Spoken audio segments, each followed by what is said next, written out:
Além de combater a criminalidade por meio de medidas e penas rigorosas, o Judiciário contribui também para prevenir a delinquência, especialmente a juvenil. Um dos recursos são as chamadas penas de prestação pecuniária. Como funcionam e como alcançam seus objetivos? Este é o principal tema de hoje do Pensamento Jurídico, uma produção da Associação dos Magistrados Mineiros, a AMAGES. Para falar sobre o assunto, nós vamos conversar com o juiz Consuelo Silveira Neto, que é titular da primeira vara criminal e execuções penais de Caratinga, no leste de Minas Gerais, a 300 quilômetros de Belo Horizonte. Ele é magistrado há 10 anos e já passou por 3 comarcas, Ipatinga, Inhapim e Caratinga, onde está há quase 5 anos. Doutor Consuelo, obrigado pela entrevista, é um prazer recebê-lo aqui no Pensamento Jurídico. O senhor falar um pouco para a gente sobre esse trabalho exitoso na comarca de Caratinga. O prazer é nosso, eu agradeço o convite e estou à disposição. Muito obrigado. Bom, nós teremos também então o quadro Pensamento Literário, em que o senhor fará indicações de leitura para os nossos telespectadores no terceiro bloco. Será um prazer. Doutor Consuelo, então é possível o Judiciário fazer um trabalho que também tem aí um alcance social por meio das penas de prestação pecuniária? Sim, eu acredito nessa proposta. Eu creio que o Judiciário ele não é imune às mudanças sociais, ele não é imune às mudanças das relações pessoais, relações interpessoais que acontecem hoje, principalmente no século XXI, com essa agilidade. E o papel do Judiciário, nesse contexto, é tutelar os direitos do cidadão. E para isso ele precisa de deixar uma postura de omissão e propor um comportamento mais ativo. Dentro desse aspecto, através de uma resolução do Conselho Nacional de Justiça, no ano de 2012, foi possível uniformizar a aplicação desses recursos oriundos das prestações pecuniárias. Nós estamos falando então de penas de prestação pecuniária. O que vem a ser exatamente isso? As prestações pecuniárias, elas são oriundas de sentenças penais condenatórias, cujas penas elas atingem o patamar de até 4 anos, em que é possível o magistrado substituir a pena privativa de liberdade por uma pena restritiva de direito. Dentre as penas restritivas de direitos, nós temos a prestação pecuniária.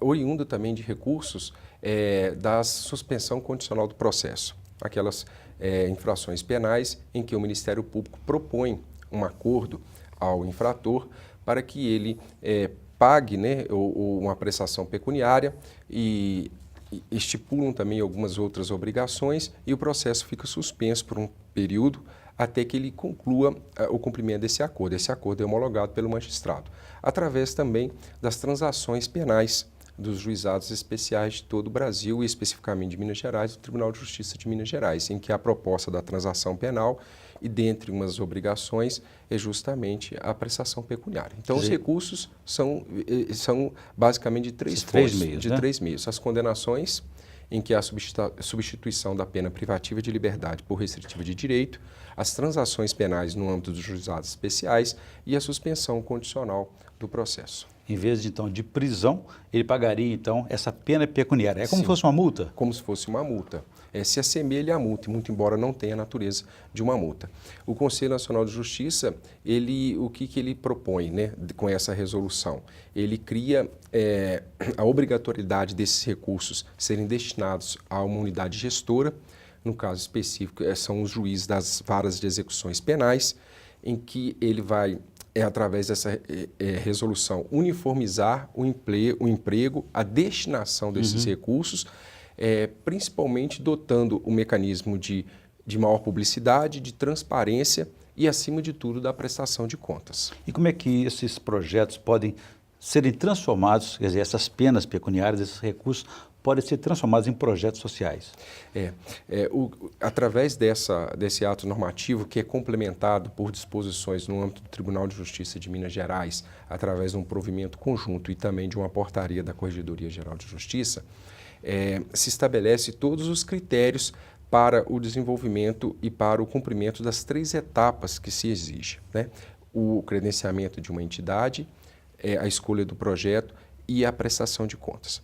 Eu trabalho e procuro fazer isso em Caratinga, dando viés bem de prevenção do delito, ou seja, destinando esses recursos para entidades em que haja um alcance social para a prevenção do delito. Dentro de uma criminologia clássica, a prevenção ela é basicamente ela é feita dentro de um patamar em que se visa única e exclusivamente o infrator. Então, uma criminologia clássica, ela trabalha mais o medo da condenação, o medo da pena para se prevenir a criminalidade. Numa concepção moderna, já se trabalha buscando desenvolver ou identificar as causas ou aquilo que levam a pessoa a cometer um delito. Dentro desse contexto, nós podemos estabelecer a prevenção primária, a prevenção secundária e a prevenção terciária. A prevenção primária seria basicamente na melhoria da qualidade de vida do cidadão, na habitação, acesso à escola, à saúde. Dentro de uma prevenção secundária, é mais a ação da polícia, uma ação legislativa, um ordenamento melhor do espaço urbano. E dentro de uma prevenção terciária, seria trabalhar aquele que hoje cumpre pena para que não volte a delinquir. Então, a destinação dentro desse contexto, e aí eu acho que de fundo a norma, ele estabelece o quê? Para que possamos trabalhar esses 3 níveis de prevenção. Muito bem. Doutor Conselheiro, eu vou fazer um intervalo. Eu gostaria que no próximo bloco o senhor contasse para a gente em quais casos e ações, infrações criminais podem receber esse tipo de aplicação de penas pecuniárias, prestação pecuniária, quais os casos se enquadram. Então a gente volta em instantes.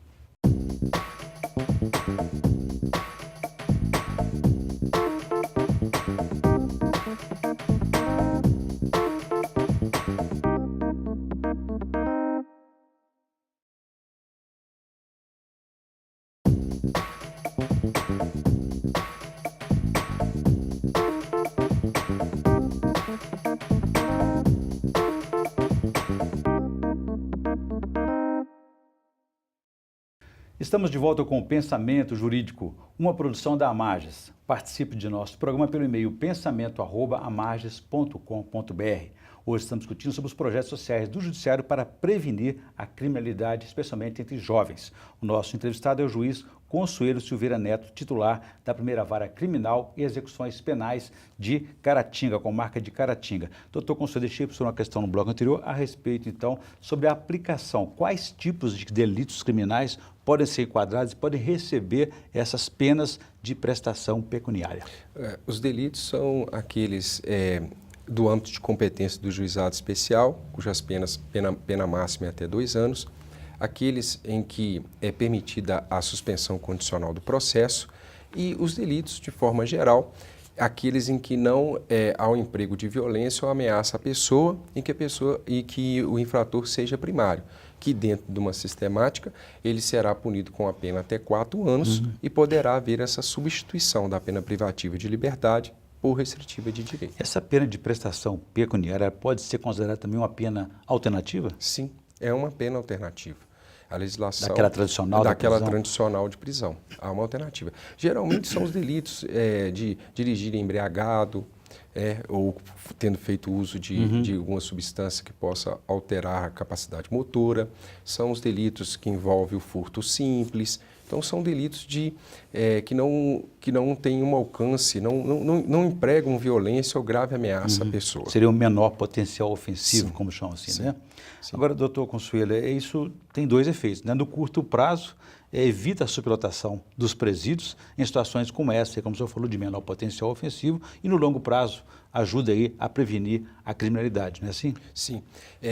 A aplicação dessas penas, ela permite, como o senhor mesmo afirmou, ela evita o encarceramento e, de outra forma, permite que a pessoa que cometeu o delito, ela, ao destinar os recursos, essa conta será revertida a um projeto social de relevância social dentro da comarca, que seja um aspecto da segurança pública, da saúde e da educação. É o que eu procuro sempre externar para o infrator, que ele praticou um crime, ele vai pagar pelo delito que ele cometeu e o que está sendo recolhido à conta do Poder Judiciário retornará para a sociedade dentro de um projeto social que abrange a segurança pública, a educação ou a saúde. E a sociedade está bem informada a respeito disso para não confundir isso com impunidade, por exemplo? Sim, isso é muito importante. Por quê? Porque não se trata de impunidade. Nós temos muitas vezes a percepção de que a punição deve ser de privativa de liberdade, deve ocorrer um encarceramento.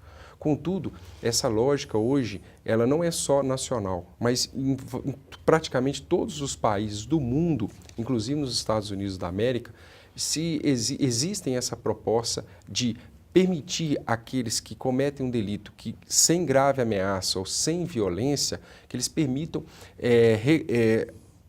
cumprir penas alternativas. E dentre essas penas alternativas, há a prestação pecuniária. Então, não há uma impunidade. O infrator é punido. E punido de que forma?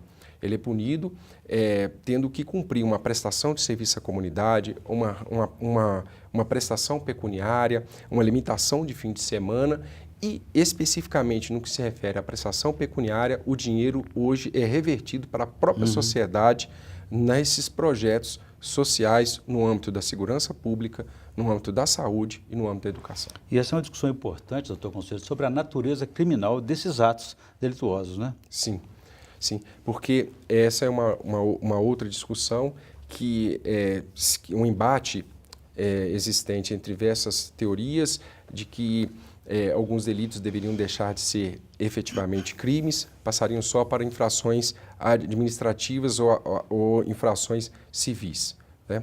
Mas isso é um embate acalorado, que divide diversas correntes e eu creio que deve ser tratado no âmbito do legislativo, quem é o poder competente para mudar, alterar, aprimorar a legislação. Aperfeiçoar a legislação, sem né? dúvida. Doutor Consuelo, isso acontece, essa adoção de penas de prestação pecuniária acontece em todas as comarcas ou isso depende do magistrado? Não, acontece em todas as comarcas, né? Como eu havia dito, a resolução do Conselho Nacional de Justiça, ela padronizou e uniformizou isso em todo o território nacional. E no âmbito do Tribunal de Justiça do Estado de Minas Gerais, desde 2017, desde 2013, através de um provimento conjunto, que isso é obrigatório que cada juiz da vara de execução penal, pelo menos uma vez por ano, publique os editais para a destinação desses recursos. E esses recursos, fianças, por exemplo, outras multas, vão formando um fundo. Sim. E a partir desse fundo é que ele vai financiar esse projeto social que não é exatamente executado pela comarca, pelo juiz, é por uma entidade. Sim, Quais são as entidades, como é que elas são credenciadas a receber esse recurso? Fazendo uma ressalva, a fiança e a multa, os recursos da fiança e da multa, elas não são destinados para esse fundo, para essa conta. A fiança tem uma destinação própria e as multas também têm uma destinação própria. A conta é exclusivamente de prestação pecuniária. As entidades, através do ato normativo, são entidades públicas ou privadas, e essas entidades privadas elas têm que ter uma relevância social local no âmbito da segurança pública, da educação e da saúde. Naturalmente, a fiscalização compete ao juiz? Sim, compete ao magistrado fiscalizar, acompanhar a prestação de contas e aquela entidade que não presta as contas devidas ou não executa o projeto como é apresentado, sofre punição, o descredenciamento e uma responsabilidade civil e penal, porque a prestação pecuniária trata-se de uma verba pública. Trata-se de uma verba pública, dinheiro público. Entendi. Agora, o senhor já tem ideia da experiência que o senhor tem lá em Caratinga, do perfil do projeto social que é mais adequado a esse tipo de prevenção da criminalidade? Sim. O perfil dos projetos sociais, eles estão intimamente ligados à questão da prevenção, seja na questão da prevenção primária, secundária e terciária, né? Dentro daquilo em que a primária atinge especificamente a melhoria do bem-estar social, nesse aspecto na área da educação e saúde, o secundário dentro do aspecto de maior ação policial e o terciário na recuperação daqueles que hoje estão em cumprimento de pena privativa de liberdade. Muito bem, eu vou fazer um novo intervalo. Gostaria que no próximo bloco o senhor contasse para a gente quais são esses projetos que estão sendo executados em Caratinga e os efeitos, os resultados que o senhor já notou nesse período. A gente volta então em instantes.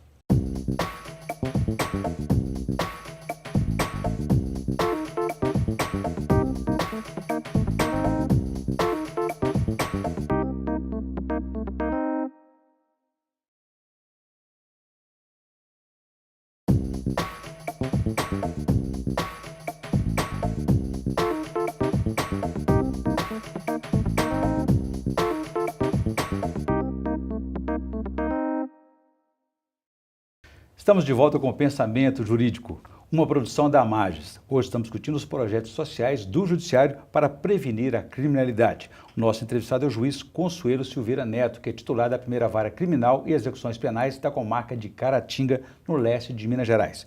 Doutor Consuelo, deixei para o senhor uma questão no bloco anterior a respeito, então, aí dos projetos que estão sendo executados em Caratinga hoje. Quais são? Nós já estamos no quarto edital, é o quarto ano que são destinados recursos dessa conta. O primeiro edital foi publicado à época para o juiz titular, Dr. Júlio Ferreira de Andrade, e nós damos sequência a esse trabalho. Em média, são 25 projetos atendidos em cada edital. E tem projetos que chamam a atenção da comunidade porque conseguem efetivamente trazer resultados a olhos vistos. Nós temos um projeto de uma entidade, por exemplo, dentro do município que faz parte da comarca de Caratinga, que é em Imbé de Minas. É um projeto muito interessante porque trabalham aproximadamente 60 jovens ligados à atividade esportiva.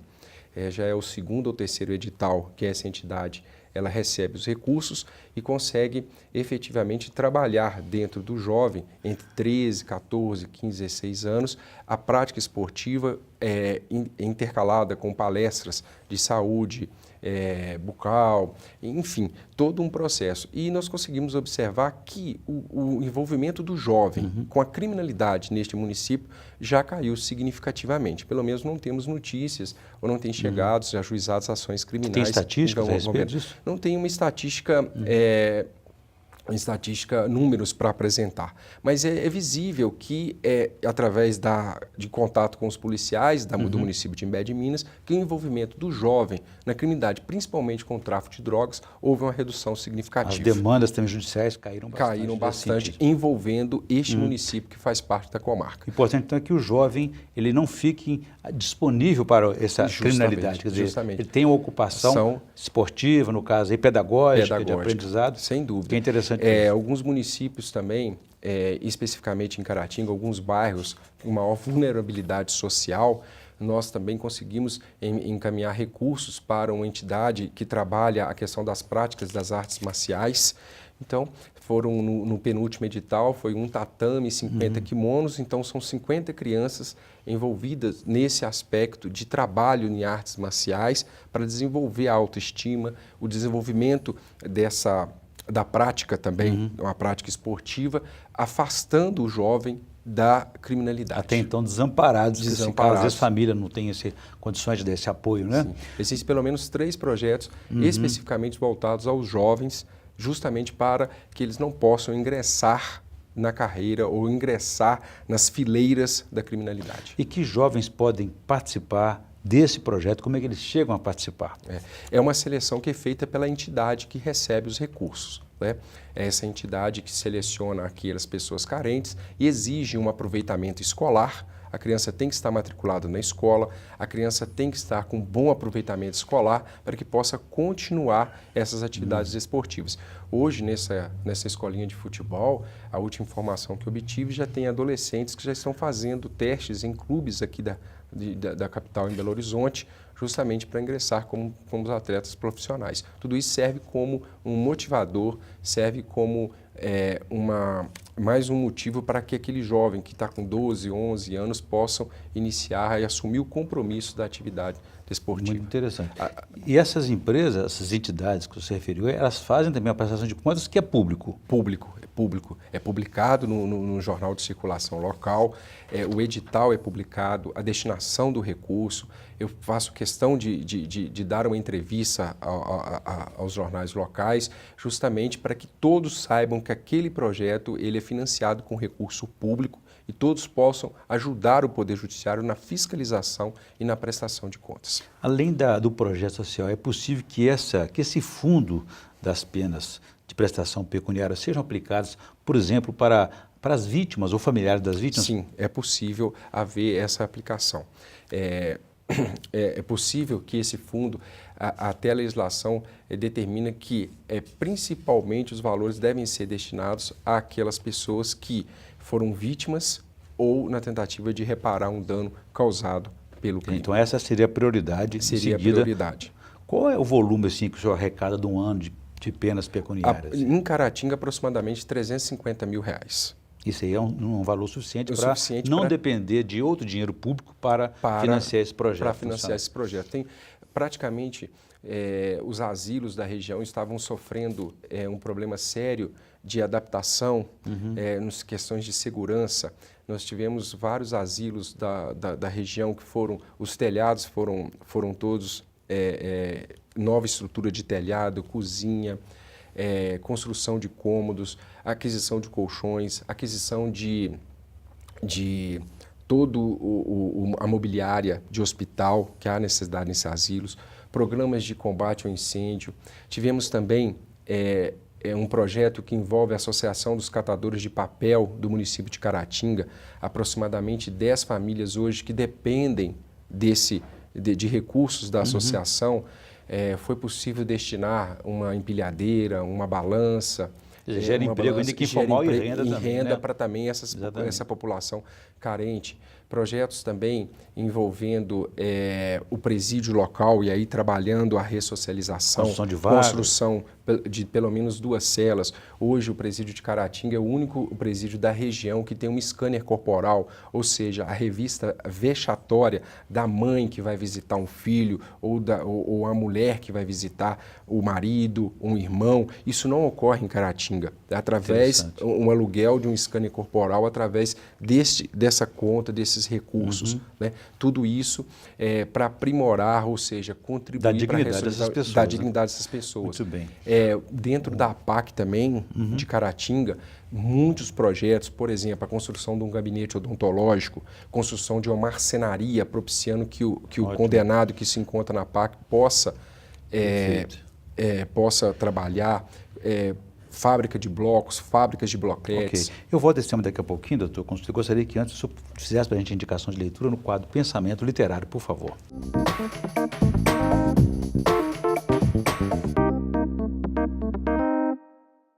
A obra que eu indico é um mosaico de asas, é uma reflexão sobre o sistema prisional brasileiro, e eu chamo a atenção por esse livro porque ele é escrito por 4 pessoas, quatro pessoas de Caratinga e que de alguma forma elas tiveram acesso ao sistema penal, acesso aos condenados.